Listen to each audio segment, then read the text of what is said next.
Shalom, selamat pagi Bapak Ibu Saudara yang dikasihi Tuhan. Salam sejahtera buat saudara semua dimanapun berada. Saya mengajak Bapak Ibu Saudaraku untuk bersaat teduh dan berdoa dalam renungan penuntun kehidupan setiap hari pada pagi hari ini. Kiranya damai sejahtera dan sukacita oleh Roh Kudus senantiasa melimpah dalam hati dan kehidupan kita semua. Amin. Tema firman Tuhan pada pagi hari ini adalah siapkah menghadapi pengadilan? Ayat bacaan kita terambil dari 2 Korintus 5 ayat yang pertama sampai ayat yang ke-10. Sebab kita semua harus menghadap tata pengadilan Kristus, supaya setiap orang memperoleh apa yang patut diterimanya sesuai dengan yang dilakukannya dalam hidupnya ini, baik ataupun jahat. 2 Korintus 5 ayat 10. Saudara, kita melihat banyak orang berpikir bahwa hidup di dunia ini hanya satu kali saja, lalu mati dan tamat. Karena itu ada orang yang berprinsip selagi masih hidup, mari kita bersenang-senang dan melakukan apa saja yang kita mau. Tapi ingatlah bahwa kematian itu bukan akhir dari segalanya, justru menjadi awal dari kehidupan yang sesungguhnya. Ibrani 9 ayat 27 dikatakan, dan sama seperti manusia ditetapkan untuk mati hanya satu kali saja, dan sesudah itu dihakimi. Manusia lupa bahwa ada penghakiman setelah kematian. Rasul Yohanes mendapat penglihatan di dalam Wahyu 20 ayat 12 dikatakan, dan aku melihat orang-orang mati besar dan kecil berdiri di depan tahta itu. Lalu dibuka semua kitab, dan dibuka juga sebuah kitab lain, yaitu kitab kehidupan. Dan orang-orang mati dihakimi menurut perbuatan mereka berdasarkan apa yang ada tertulis di dalam kitab-kitab itu. Apapun yang diperbuat manusia selama hidup di dunia, pada saatnya harus dipertanggungjawabkan di hadapan Tuhan, saudara. Sesungguhnya Tuhan tidak senang menghukum manusia. Karena itu ia mengutus hamba-hambanya untuk memberitakan Injil ke penjuru bumi ini.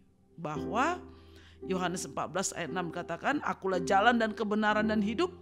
Tidak ada seorang pun yang datang kepada Bapa kalau tidak melalui aku. Dan dikatakan juga keselamatan tidak ada di dalam siapapun juga selain di dalam Dia, sebab di bawah kolong langit ini tidak ada nama lain yang diberikan kepada manusia yang olehnya kita dapat diselamatkan. Kisah Para Rasul 4 ayat 12. Saudara, sungguh teramat disayangkan banyak orang menolak mentah-mentah berita tentang salib. 1 Korintus 1 ayat 18 dikatakan, sebab pemberitaan tentang salib memang adalah kebodohan bagi mereka yang akan binasa. Hidup ini sungguh teramat singkat, tak lebih dari sebuah persinggahan sementara. Kita melihat hari ini cepat sekali berlalu. Pagi tiba-tiba sudah malam, dari Senin tiba-tiba ketemu Senin lagi, sudah Minggu ketemu Minggu. Sepertinya waktu itu berputar, dipercepat.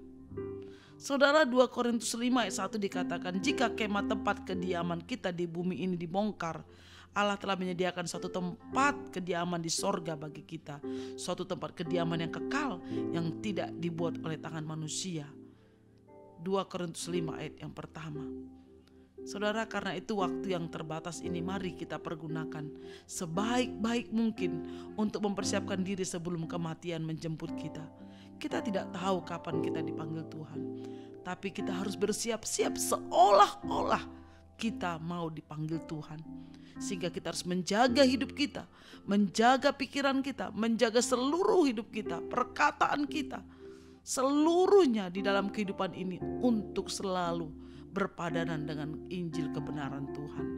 Saudara, pagi hari ini Tuhan ingatkan kita kembali bahwa nanti di saat kita dipanggil Tuhan ada pengadilan tahta Allah dalam setiap kehidupan kita. Apa yang kita perbuat di bumi ini, baik itu yang baik yang jahat, akan diadili.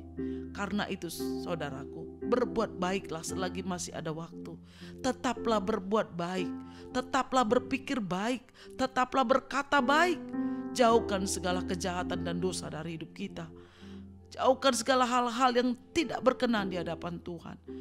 Kalau kita menabur yang jahat, maka kita akan menuai yang jahat. Tapi kalau kita menabur yang baik, maka kita akan menuai yang baik pula. Kita ingat bahwa kejahatan ada konsekuensinya yang akan kita hadapi di pengadilan tahta Tuhan. Karena itu mari terus belajar berusaha dengan pertolongan Roh Kudus untuk hidup benar dan hidup untuk memuliakan nama Tuhan. Buat keputusan mulai sekarang ini, sebab penyesalan di kemudian hari tidak ada gunanya. Pagi ini di momen yang penting ini, ambil keputusan untuk kita mau meninggalkan semua hal yang tidak baik, yang jahat dalam pikiran hati kita. Dan kita mau melangkah maju di dalam berjalan bersama Tuhan di dalam kebenarannya. Biarlah kasih Tuhan, anugerah Tuhan melimpah atas kita pagi hari ini. Amin. Mari kita berdoa. Bapa di surga, kami mengucap syukur buat firman-Mu pagi hari ini. Tuhan, terima kasih. Tuhan, ingatkan kami bahwa segala yang kami perbuat, kami akan menghadapi di pengadilan Tuhan, mempertanggungjawabkan semua apa yang kami lakukan. Karena itu pagi hari ini Tuhan, kami mau hidup kami benar. Kami mau hidup dalam kebenaran Tuhan, melakukan yang terbaik, berbuat baik, dan hidup di dalam kebenaran firman-Mu. Tolong kami Roh Kudus sehingga kami mampu hidup di dalam kasih-Mu. Terpujilah nama-Mu Tuhan, di dalam nama Tuhan Yesus kami berdoa. Haleluya. Amin. Kiranya berkat yang sempurna dari Allah Bapa kita, kasih karunia dari Tuhan Yesus Kristus, dan persekutuan dengan Roh Kudus menyertai kita dari sekarang ini sampai selama-lamanya. Amin. Maju terus dalam tuntunan Tuhan saudaraku, tetap semangat, tetap setia. Sampai jumpa esok hari di penuntun kehidupan setiap hari. Tuhan Yesus memberkati.